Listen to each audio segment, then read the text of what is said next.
Hey everyone, welcome to the Oasis podcast. I'm your host, Miss AJ. Thanks for tuning in. An oasis is something that provides refuge, relief, or a pleasant contrast, and that is exactly what you will find tuning into the Oasis podcast. This is a space where I and special guests will be cultivating intentional and honest conversations about life's journey. Subscribe everywhere you listen to podcasts and watch us on YouTube now. Hey y'all.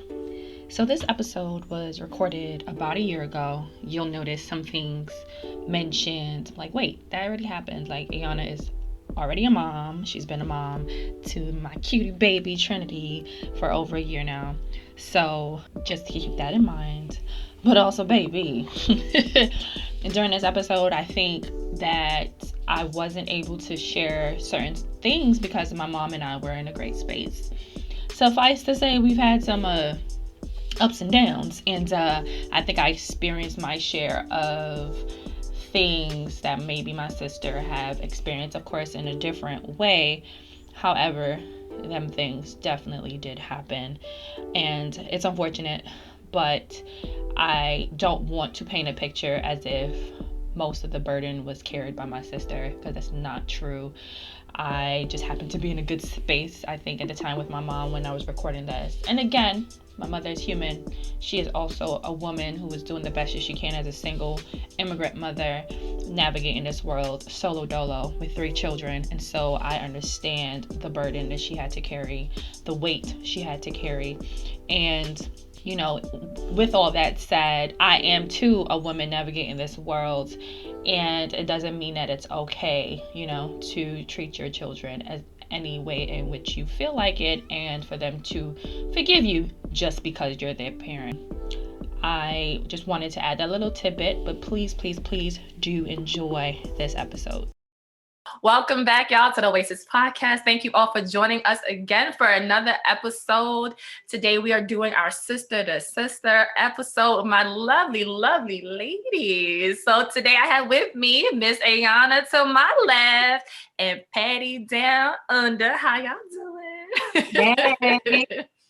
Hey. So today, we smiling now. I don't know if we're going to be smiling by the end of this, y'all. Right. So today we are talking about toxic mothers. Okay. Now, this toxic mother episode came about from actually a meme, right? That I believe Ayanna posted on Facebook. And Patty and I have been having tons of conversations, but we'll get to that later. But I saw the meme, and I'm going to read the meme to y'all so that y'all know what I'm talking about, right? But before I even get to that, we usually always hear about our dads, right? Like it's always, my dad wasn't there. My dad was a deadbeat. Oh, he was here, but not really here. He was physically present, but not mentally or emotionally or socially or whatever the case was, right? And so it leads us to believe that who's there to raise us either is our mom. And we never really hear bad things about moms, right? We never really hear like, ooh, she was a deadbeat or anything like that. And I think that's interesting because I think it's either we are not talking about it or it's not happening. And as we got older, I think what really is happening is that we're just not talking about it. That there are moms out there that they not the worst, but definitely not the best. And there's a lot of traits that have been passed down to some moms that are just toxic as fuck to us as women. How we think about ourselves and how we move forward in relationships with other women and how we move in relationships in general. So the meme that Ayanna shared had me go, ooh, and I was like, girl, we got to talk about this. And the meme goes like this. Mother-daughter tension is typically rooted in jealousy and resentment. I said it. Your mother wants you to struggle because she did. And she posted that, and like there was so many comments underneath, like, yes, girl, oh my gosh, we need to talk about this. And I said, Yana, we gotta talk about this. And so here we are. Absolutely. It's heavy. It's beyond heavy, hunty. So my lovely Patty here is in the conversation, right? So I believe it might have been that day, or was it the following day? I saw the meme. I told you we need to record. Then we all kind of met with each other, do some introductions, and I was like, "Ooh, let me throw this idea by y'all. Are y'all with it or not?" And y'all decided to record. So I thank you for that. And I think this is absolutely the best topic to have a sister to sister too. Because of course, this is what the sister to sister episode segments are for. It's for us to connect with each other on some real ass shit, right? Like unfiltered, real talk to each other. And I think this topic is absolutely necessary. Now, I just want to make clear, we're not here to bash no mamas. We love our mamas, okay? All right. Some of us more than others. But we do. But yes. it's about being real, because at the end of the day, if we don't speak about, if we don't release these things that we're holding on to, we're just gonna keep passing this shit down, and we don't need none of that, right? We're ending those generational curses.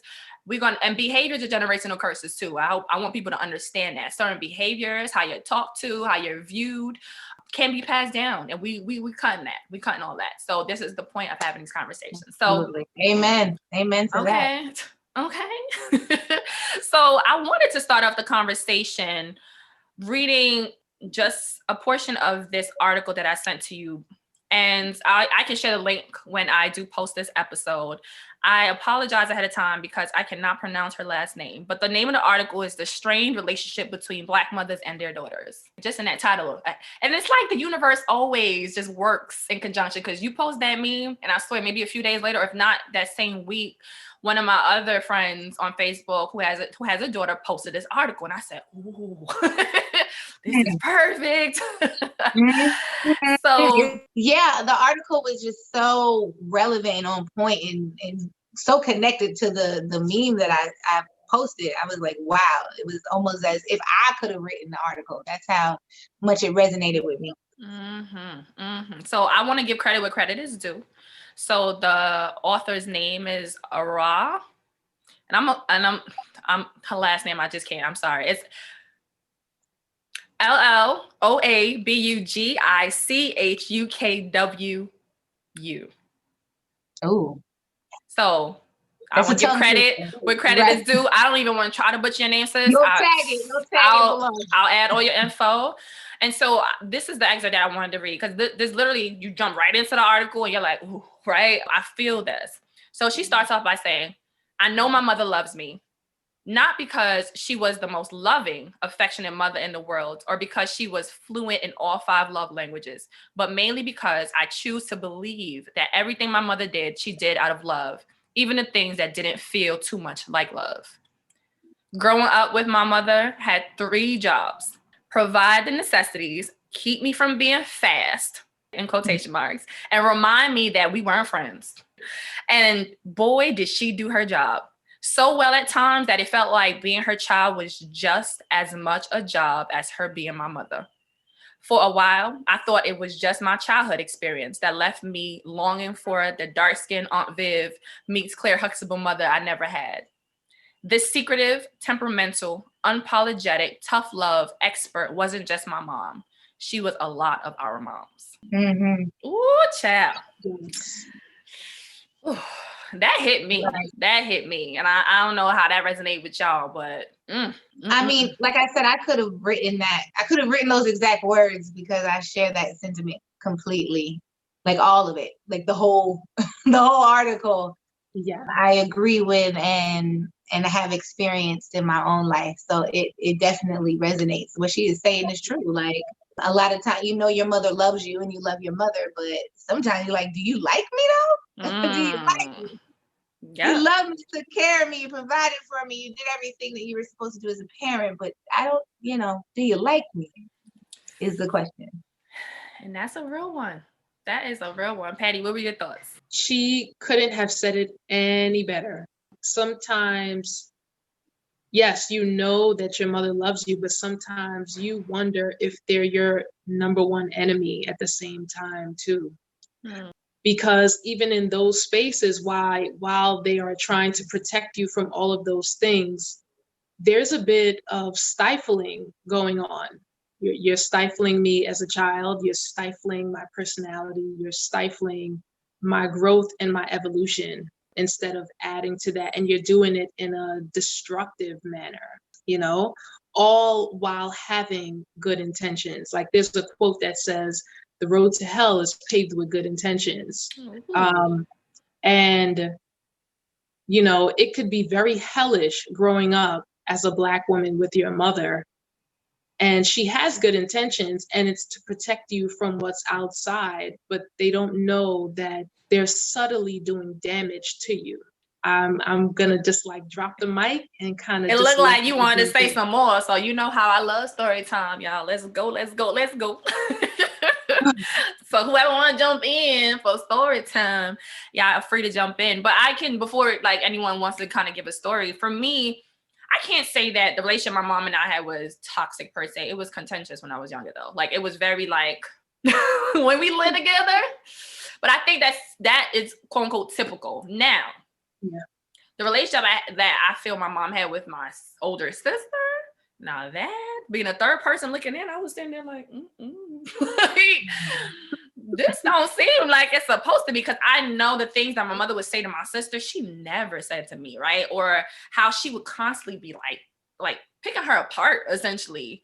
And to me, growing up, I was kind of feeling like, but like, why are you saying that? That sounds like something someone who's jealous would say, right? Like, but you're her mother. That's weird. Like, I always, like, even being young, I used to be like, that's so weird. Why would you say that? Like, and it wasn't until I got older, I started going, maybe she is jealous. You know, like maybe she, instead of, and I think it's a human thing, but instead of looking and saying, "Ooh, I created this. Look how amazing she is. Look how amazing she looks," or whatever, it's like a, you ain't that cute. You ain't that, you know, it's kind of like trying to chop her down. Bring them down in size. Yeah, bring them down a peg. Yeah. I don't have necessarily quote unquote a story time, but I do remember, you know, a time my sister, you know, she's always been very, you know, shapely, quite the opposite of me. But like, you know, she started getting herself together after she had her boys, you know, she was cute and trim. I'm telling you, she was looking good. You know what I'm saying? She came through to the house, and my mother, you know, looking at her, I think myself and my cousin was like, "Oh, you know, you look nice, da, da, da." And then my sister like, "Thanks, this and that, third." And then my mother's like, my mother has this face that she does. She looks at her, she's like, "You look good." But she was like, "You'll put the weight back on soon." I was just like, wow, she worked hard to get to where she was, right? To feel good about herself. And all my sister did was laugh. And I think at that point, she's probably was so used to it. She was just like, "Yeah, all right."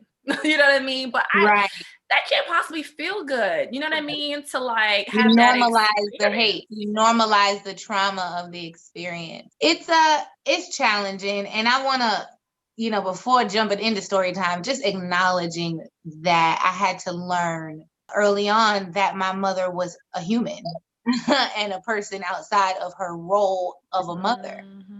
And, you know, when you're a child, there's a quote, there's an African proverb that says, child's first word of God is mother, meaning that they associate their mother as God.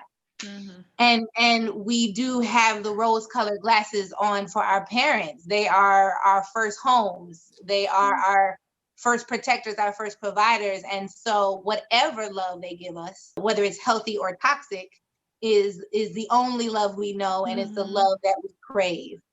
And, you know, even if it hurts, you go back to it because that's the root and that's where you come from. But there comes a time where a child is no longer a child and then has to understand, oh, this person is a person. Outside of them being my parent, they're a person, and I may not like the person. This person is fucked up, you know, this person does some shitty things. And having your mother on a pedestal because she's your first hero and your first home and your first love, your first God and your first everything. And then watching them crumble off of the pedestal in their toxicity is a painful experience, but it's so prevalent in Black mothers and their daughters. There's this period in all the time, you know, they love their sons and raise their daughters. And I don't know what the I could sit here and make assumptions about where the harshness came from between mother and child and mother and daughter more specifically, but it is so toxic, and it really does F up every other relationship you have in your life. And I love my mother, and the best parts of me I get from her. Being her child has not been easy. Being her adult daughter is not easy. She is not an easy woman. And I can definitely relate to your sister, because I call my mother the biggest hater. I say, yo, you like, your job is to hate. Like, that's what she does. If Ann saw this video right now, what she would say is, oh, you think you're cute in that red hair? Oh, well, why you put that red hair on? You think you're cute because you want people to look at you? And I'd be like, yeah, I am cute. Yeah, I am cute. I look like you cute. So we both cute, and I have to kind of transfer some energy back to her, not to take on the insults. But it is jabs. It's microaggression. It's insults. It's picking. It's nitpicking. And I wouldn't say that the root of it is jealousy. I would say that the root of it is insecurity. I agree. To switch it, because it's hard to say my mother is jealous of me.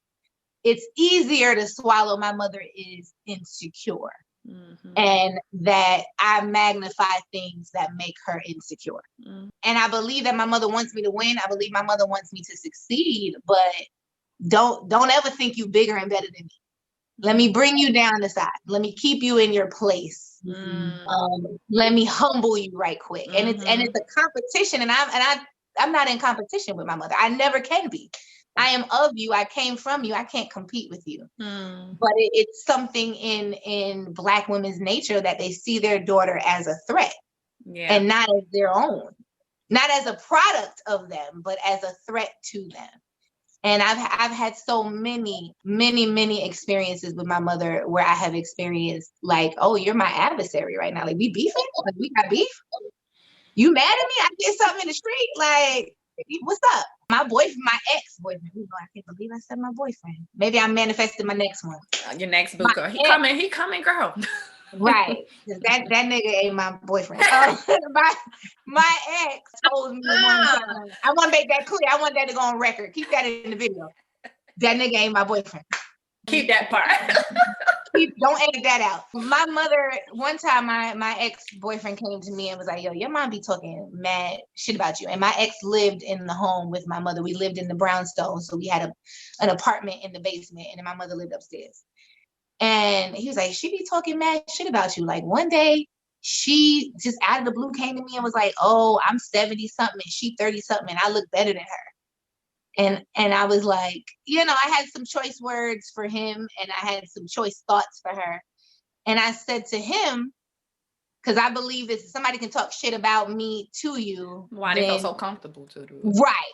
So I was looking at him sideways, like, why she had to say that to you? And then I was looking at my mama like, what is that about? And I had to sit and process it because it hurt my feelings, of course. But then I realized, yo, that's some insecure shit. That's because I ain't do nothing to my mother for her to say anything like that. We didn't have any conflict. It's an insecurity. And I'm learning not to carry people's insecurities in my body and in my mind and in my heart. But it hurts because that's your mama. You can have a hater in the street, but that's your mama. And it's very difficult to deal with when you experience that type of tension. No, that's an absolute fact. And Patty, I definitely want you to share, but I definitely, in you saying that, I do remember times where, she would say something to my, it was always about my sister's weight. If it wasn't about her weight, it was something about, before she got married and had kids, it was something about, it was her weight, how she dressed, or it was about, before she got married, like I said, had kids, about her finding a man. And so, but it was mainly about her weight. So it was just like, oh, this, you need to do this, you need to do that. And then if my sister would have a rebuttal, my mother would be like, you don't see me, I look good. You know what I'm saying? Like, she'd be like, I be this and I'm that. And it's like, all right, you can look good and she can look good too at the same time. Like, why does one person have to look better than the other? But for me, I was always be a person outside looking in, if that made sense. Like, that was always their dynamic. It was always like, and then they'll be kikiing and then they'll be at each other again. You know what I mean? And it was just like, okay, I'm good. Not just like, let me go mind my business. You know what I mean? But that was always their dynamic. Like, it was never just a cool, calm, type of relationship, it was always something. And like, oh, I'm not talking to her right now. It's like, oh, she's not talking to me. And I'm just like, well, like, what am I supposed to do here? But there's definitely that comparison. Definitely that, you can't look better than me. You can't be better than me. Why not? Like, why not? But definitely, Patty, please go on and share. So let me jump right on in. So we had National Daughters Day at some point last year, like towards the end of the year, right? And I posted up my 2 girls, and needless to say, they look fly. They had this little halo braid, and they had the little gold little beads in their hair. They look so cute. And a guy that I was dating at the time, he liked the picture, and then he proceeded to jump into my DM and he said, "Oh, your daughters look better than you," as if to say he was chipping away at my confidence. And I responded back quickly. I said, "They're supposed to look better than me." And he's like, "Yeah, they're your twins." And he tried to clean it up really fast. But in my head, I quickly identified that, yeah, they're supposed to look better than me. And I knew at that point that there was no insecurity in me, because they can already look to me to see what they're going to look like when they hit 30 something years old, if they take care of themselves properly. So while the guy was trying to draw out an insecurity in me, I was letting him know, listen here, sweetheart, I'm already secure in who I am. And I'm raising 2 divas, okay? They're going to look better than me. They're supposed to be smarter than me. They're supposed to be greater than me. They're supposed to do everything better than me.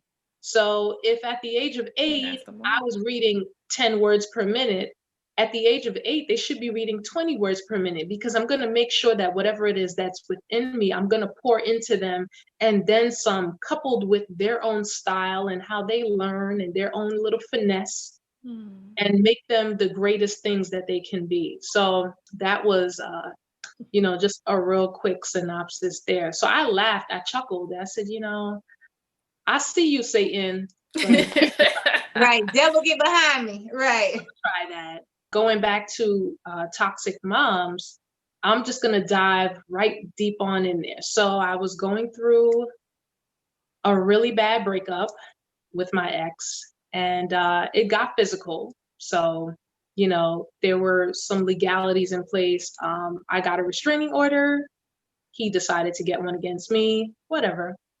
So my mother comes, and she's like, it doesn't look good, that your ex, he works for the city and he has a reputable position, and you have a restraining order against him. What can we do to make this go away? For all intensive purposes and for legal purposes, I will not drop their names or where they work. I will just say that they're city workers. But having a restraining order didn't look good for him, and it was frowned upon where they worked. So she came and drove over to the house, and I sat in her car, and I said to her, I said, "Ma," I said, "this man put his hands on me, and you're really sitting in this car and you're taking his side, like you're defending him, like how can this restraining order go away? I don't want him in my personal space." And she says to me, "Well, did you do something to deserve it?" And at that point in time, that was the last conversation I had with my mother, because I had been through years and years and years of being the bigger person, of trying to make peace, of trying to bridge the gap between me and her. And I knew at that point that there was no loyalty whatsoever. There is no way my 2 daughters would ever come to me and tell me that they were with a man, living with, cohabitating with a man, and he put his hands on them. I'm not asking them any more questions. I just need to know that man's address. And I'm gonna, right. Needless to say, we going ape shit, okay? Right. Drop a phone call, because I'm with the shits. I'm calling Pookie and them. It's going to be about 20 people meeting you outside, and we're going to take care of whooping your ass. You're going to understand that this is not the woman to touch and to put your hands on. Maybe you can try that with someone else, but not this one here. And it was at that point that I knew that our relationship and the dynamic of it would forever be changed. You know, loyalty between mothers and daughters, like that should be something that people cannot interfere with. And when I really looked at the course of my life, my mother has always taken the side of other people over me. And let me just make this very clear. I have two mommies. I have a stepmother and have my birth mother. So the person I'm referencing in this video, she may see it, is my birth mother, but I don't speak to her and I could care less. The whole point is loyalty is a big thing. And when I think about when I had my two children, I sat on the table, no drugs, no epidural, no nothing. I wanted to feel the pain of birthing them. And to sit here and to even fathom someone putting their hands on them, like I could not even think about something like that. So that's my toxic mom story. And I know it's very heavy, and I know you guys probably have a lot to say or probably questions, but I think that's where I draw lines. Like, as a mother, it is your job to protect your child, no matter how young or how old we get. Mothers are still a pivotal force in our lives. I hear you, and I know there's so much more and it's deeper than that. But, and in regards to, recently I seen a post somebody put up, is a male therapist that he put up in regards to the words loyalty and commitment. And he says that he is committed to his wife, he's not loyal to her. And at first, and I think he did that on purpose, you know, to get one of these. And I'll send you the screenshot. I'll send it both of y'all, because how he broke it down, I said, whoa. And it made perfect sense. If you think about it, it's this, right? I think we kind of sling around loyalty in a sense, but for him, breaking it down, loyalty is kind of like blindly following, if that makes sense. Like, oh, I'm saying I'm loyal to you, so whatever you want to do, let's go, right? As opposed to being committed, and it's a choice you make every day, right? It's a choice, and it's not to say I'm going to only be there for you for the sake of, right? But I'm choosing to be here. I'm choosing to follow you. I'm choosing, if that makes sense. And I think that when it comes to mothering, when it comes to motherhood, I think that there should be, I believe, a steady mix of both. Right. But I think what is most important, though, I think there should be a commitment to mothering this child. It shouldn't be a job, like how the author of this article said, right? It shouldn't feel like a job, not for me to be your child, but also for you to mother me, even though it is, right? When it's probably the most underpaid job. But I think it should go a step further, be a commitment to mother you, right? It's a commitment to pour myself the good parts, hopefully, right? But also show you the bad parts so you can learn from. But it should be a commitment to forever growing, forever protecting. Just like what you said, because you don't give birth and then when your child leaves at 18, oh, I'm no longer a mom, right? You're a mother throughout that child's life. Even after you die. For your life, once you become a mother, you're always a mother. I mean, Patty, thank you for sharing that story. I will say you were a little braver than me, because I didn't even give y'all, I gave you a very baby tip of the iceberg, and you went right on in. I will say this, I have pity for your mother as a woman, because what kind of woman would justify abuse outside of being a mother? What kind of woman, what kind of experience have you had in your life that you can feel so inclined and so easy to justify abuse? And anyway, there is nothing that a woman could do besides putting her hands on somebody first that would warrant a man to put his hands on them. And so I feel sorry for your mother, that is her position in life, that is her understanding, and that she would want to do that to you, to her child. That I think I don't have children yet, and I'm in the process of becoming a mother, and I give God the glory for that. But when I see my children, future children, they are that's products of me. You fuck with them, you fuck with me. Exactly. You are tarnishing me. You damage them, you damage me. You deal with them, you deal with me. There, like you said, there could be no way somebody could put their hands on my child, and I'm not taking it to the street. It's gonna be investigation discovery time. Okay? It's gonna be some first 48. And I'm telling you, for real, get the bail money. I'm gonna do it. I'm coming for you. So, what what pity I have for your mother. I am sorry for you to experience that, but I pity your mother because she has to be miserable. Yeah. You got to be a miserable ass person to think like that, to operate like that. You have to be so deep in your ugliness and so deep in your misery that is how you would fix your mouth to talk to anybody's child, but more importantly, your own child. Like you don't see yourself in that woman. Like if he hit her, if he hit you, he's hitting her, and she couldn't see herself in you, and that I'm very sad for. Yeah.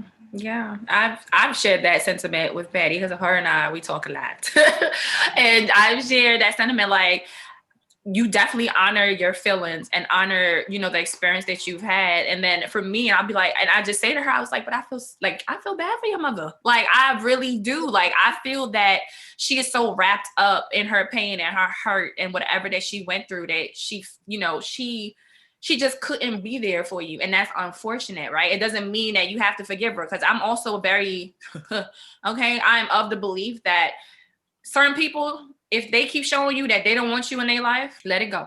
There you go. Boundaries. As long as you feel that you really gave it a try, I think the people that you should give a little more to is your parent. But they can get cut off too. Okay? Oh, yeah. Okay? Because if you're draining me, you're taking away from me, you're constantly degrading me, you're constantly making me feel as if I'm nothing, I don't need that in my life to move forward. But I do think that, just like what you said, Ayanna, it wasn't until I got, I think it's an undergrad, that I really sat down and saw my parents as people. You know what I mean? Like that, oh man, like they're human beings. And that made me just view them differently. And I kind of let go of some of like just the anger and stuff I have for them. But it wasn't until a few years later, into that mid-20s, that I saw my mother as a woman, if that made sense. Like, ooh, you did some shit when we were growing up, sis. Okay. See, I'm glad you touched on that. I'm glad you went, because there was a part in the article that stood out to me. I mean, like I said, I could have wrote the article myself because it was so relevant to my life. But a line in there, and I'm paraphrasing, where she was like, I don't know who my mother is, because, Black mothers don't share their personal life. And I talk to my best friend, Teresa, all the time about this. I know Anne from May 22nd, 1987. That is my birthday. I have no idea of who she was as a person before she was my mother. She may tell me little tidbits of childhood, and she may tell me this or that. And really, it doesn't even start at childhood. It started at like college, where she was like, oh, I used to get fucked up in college, like those type of old time stories. But who Anne was before she became my mother, I have no idea. Who she was when she mothered my older siblings, I don't even know the story of that. My mother was married before she met my father, had my eldest brother from her, Amadou, with his father, and then had my older brother, Anthony, and then me. I don't even know what their family life was like before I entered the picture. I can only make assumptions based on trying to piece things together, but not knowing who these people are before they become our parents leaves a lot to be desired, because you feel like you don't know yourself, because you don't know your mama outside of the role, outside of the job that she played of being your mother. And so I can't relate to you. Like, I can't come to you as a person. Like, I feel like she doesn't know me as a woman. She knows me as her daughter.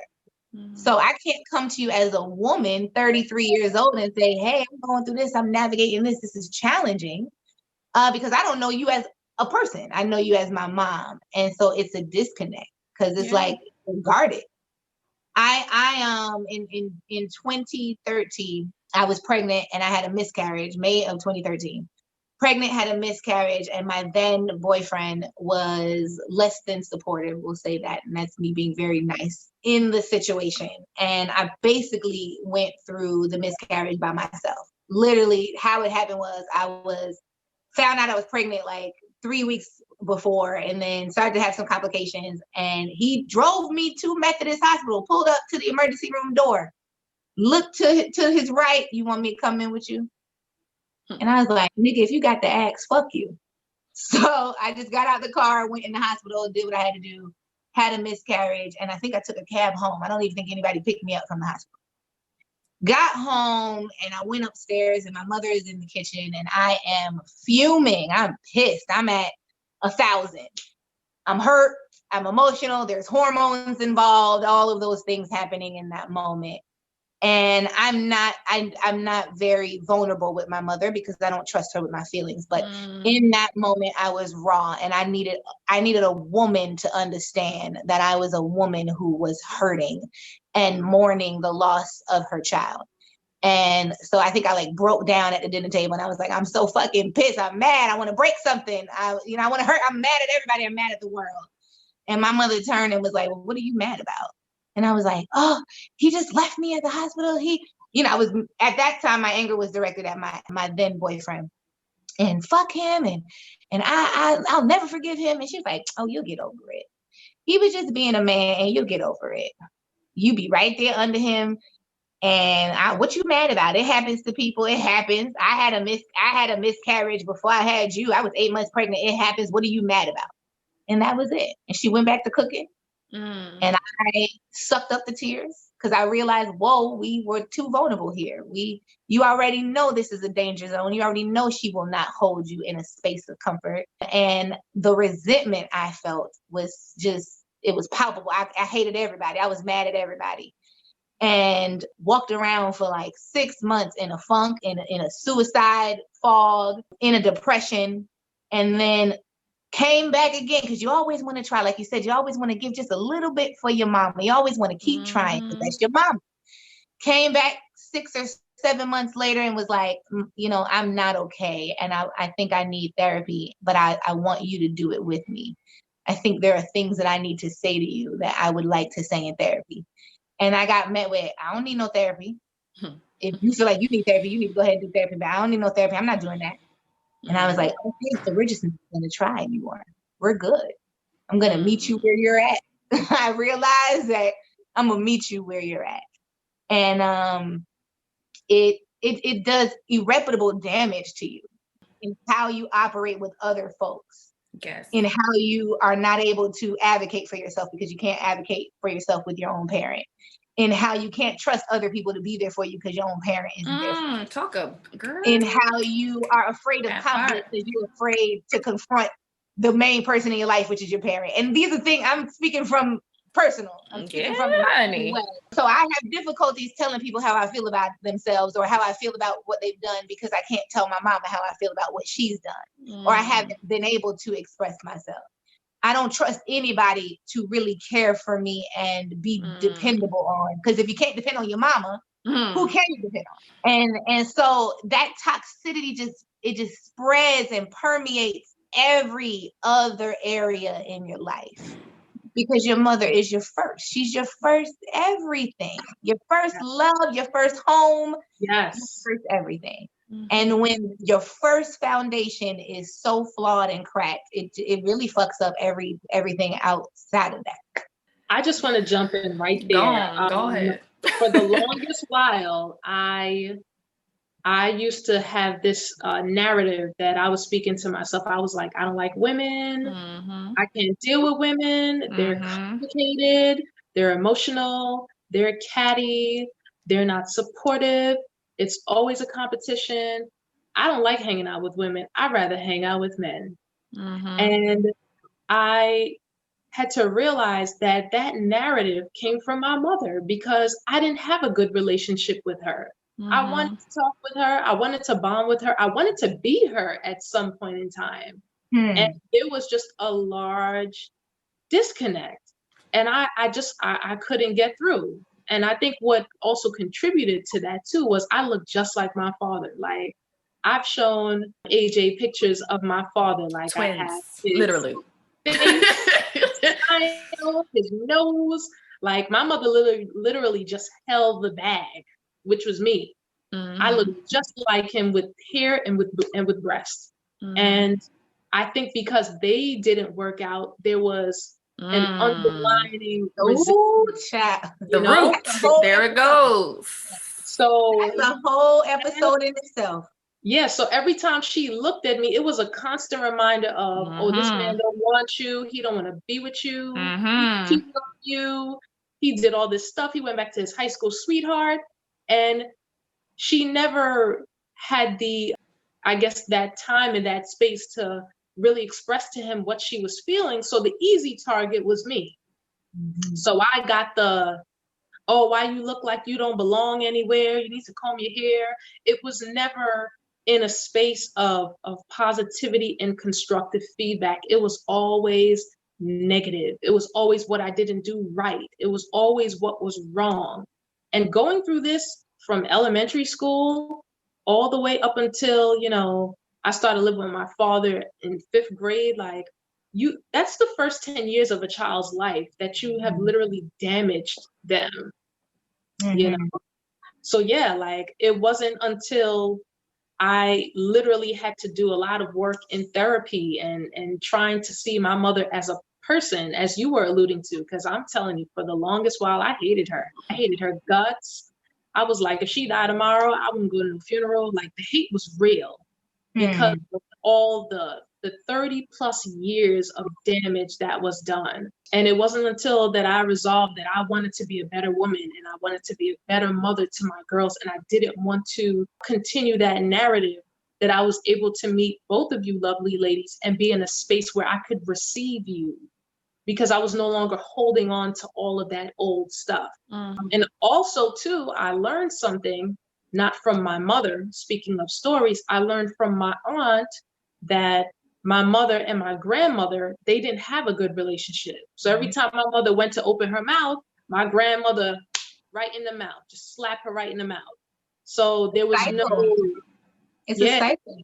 Yeah, so there was no positive relationship there. Yes. So at the same time, how can people give you something that they don't have? Right. But again, like, thank God for therapy, and thank God for Black girls who do go to therapy and see therapists, because I was able to work through all of those issues and to see my mother as a person, as a woman, and not as the damage that she had done to me. Right. And it's okay if you don't like the person your mother is. It's quite all right. Right. That's too. That's a PSA. That's a fact. Okay.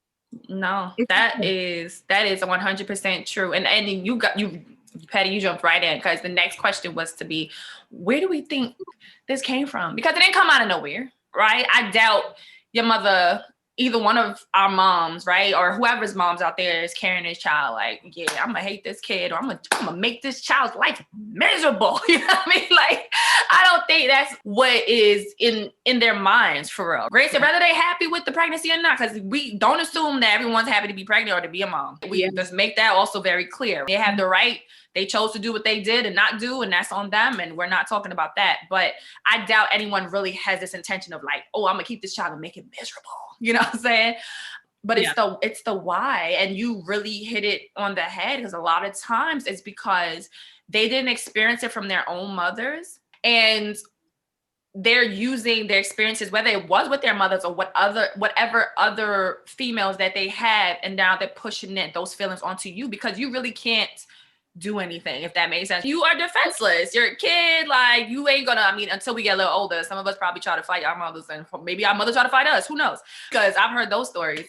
So you couldn't do anything for the most part, so they can do these things, and it makes them feel better about themselves. It's fucked up, but it made them feel better. They went up a notch whenever they made you feel smaller.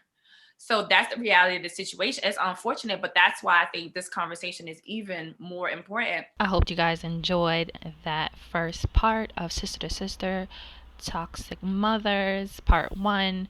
And I hope you tune in for the next part. Thank you for joining. Thank you for tuning into this week's episode of the Oasis podcast. I hope you were able to find something that resonated with you on your journey. Don't forget to subscribe everywhere you listen to podcasts and YouTube. Rate us and leave us a review and comment on Apple Podcasts or iTunes and YouTube. Share your favorite episode and like us on Instagram and Facebook. If you have any questions, comments, want to be a guest, or have show ideas, contact us at ajsoasis@gmail.com. That's AAYJOASIS JAYSOASIS@gmail.com, or direct message us on Instagram or Facebook.